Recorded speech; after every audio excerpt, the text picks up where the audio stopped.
बड़ी खबर, बड़ी मुलाकात से जुड़ी। बर्लिन में ट्रंप के विशेष दूत के साथ जेलेंस्की की मुलाकात हुई, वार्ता हुई। नाटो सदस्यता की मांग छोड़ने के लिए जेलेंस्की तैयार हैं। अमेरिका से सुरक्षा गारंटी चाहते हैं यूक्रेनी राष्ट्रपति।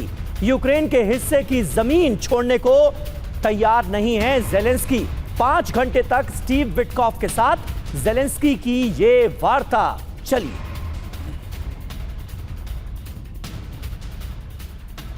तो अमेरिका से वार्ता, यूक्रेन अब क्या चाहता है ये भी समझ लेते हैं।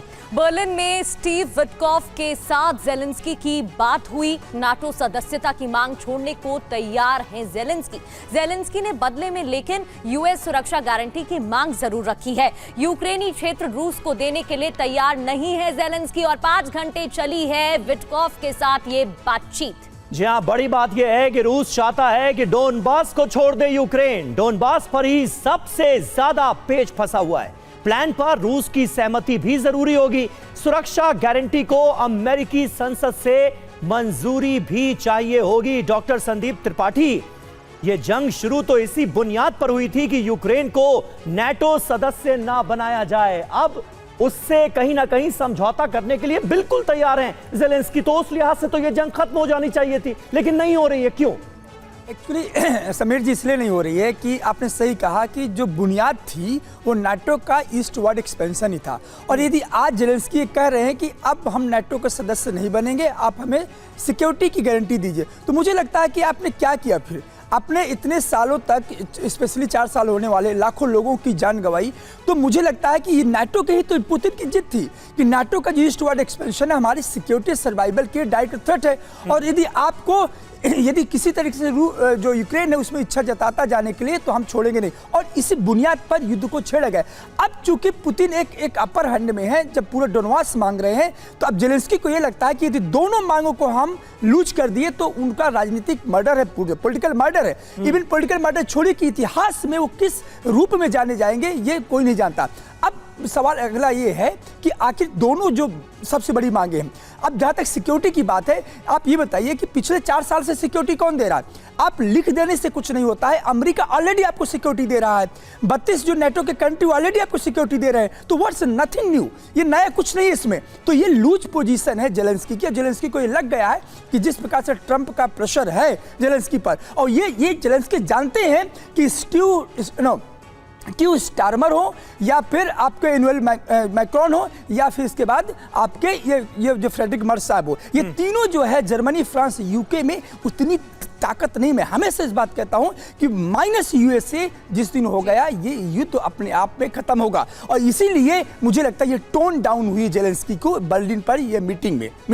बिल्कुल, और दबाव तो बढ़ता ही जा रहा है। और जिस तरीके से ट्रंप का बयान सामने आया था, साफ है सर कि नाराजगी कहीं ना कहीं तो है। बढ़ते आगे और एक और बड़ी जानकारी, यूक्रेन युद्ध पर क्रेमलिन प्रवक्ता का बड़ा बयान। यूक्रेन युद्ध पर क्रेमलिन प्रवक्ता पेस्कोव ने बयान दिया, कहा कि रूस के खिलाफ जंग में नाटो की सीधी भूमिका है।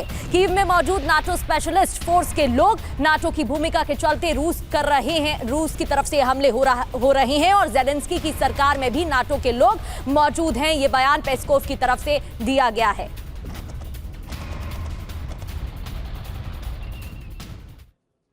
तो देखिए, ये बड़ा डेवलपमेंट है। क्रेमलिन प्रवक्ता पेस्कोव ने कहा यूक्रेन में मौजूद है नाटो के विशेषज्ञ।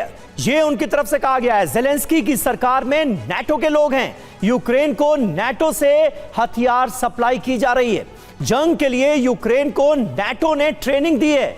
नाटो की भूमिका से रूस को खतरा है। देखिए, एक तरफ यह कहा जा रहा है कि यूरोपीय देशों को खतरा है रूस से, रूस की तरफ से यह कहा जा रहा है कि नाटो की भूमिका से रूस को खतरा है। अब आगे क्या होगा? नाटो के खिलाफ आक्रामक होगा रूस, इसके संकेत मिल रहे हैं। रूस और नाटो में सीधे सीधे टकराव बढ़ेगा, इसके पूरे आसार नजर आ रहे हैं। प्रगति।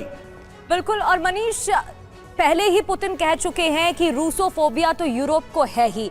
अब जिस तरीके से क्रेमलिन प्रवक्ता का बयान सामने आया है, ये तो साफ है कि कोई पीछे हटने को तैयार नहीं है। लेकिन अब जब अमेरिका माइनस दिखाई दे रहा है और रूस वर्सेस नाटो या यूरोप होता है, तो फिर कैसे हालात बनेंगे? देखिए, हॉलीवुड की एक बहुत अच्छी मूवी है, बेन अफ्लेक उसके स्टार हैं, कि सम ऑफ ऑल फियर्स, जिसमें वो बहुत खूबसूरती से बताते हैं कि कैसे रूस और अमेरिका दोनों को एक दूसरे से डर लगता है और वो डर उसे न्यूक्लियर वॉर तक कैसे लेकर चले जाता है। यही कमोबेश स्थिति रूस और यूरोप के बीच में भी है।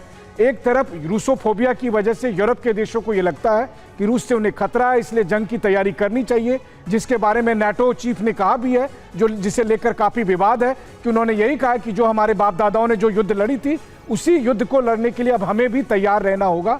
वहीं दूसरी तरफ रूस को यह लगता है कि नाटो के सैनिक धीरे धीरे करके उनके सीमा पर मौजूद हैं और वो रूस को कंटेन करना चाहते हैं, और ऐसी स्थिति में रूस के पास युद्ध के अलावा कोई और विकल्प नहीं है। तो दोनों पक्ष एक दूसरे के खिलाफ तैयारी भी कर रहे हैं, एक दूसरे से डर भी जता रहे हैं, और इसी डर की वजह से दोनों एक दूसरे के खिलाफ मोर्चा को और ज्यादा मजबूत कर रहे हैं, और आखिर में एक छोटा सा मिसकैलकुलेशन कभी भी महायुद्ध को शुरुआत कर सकता है।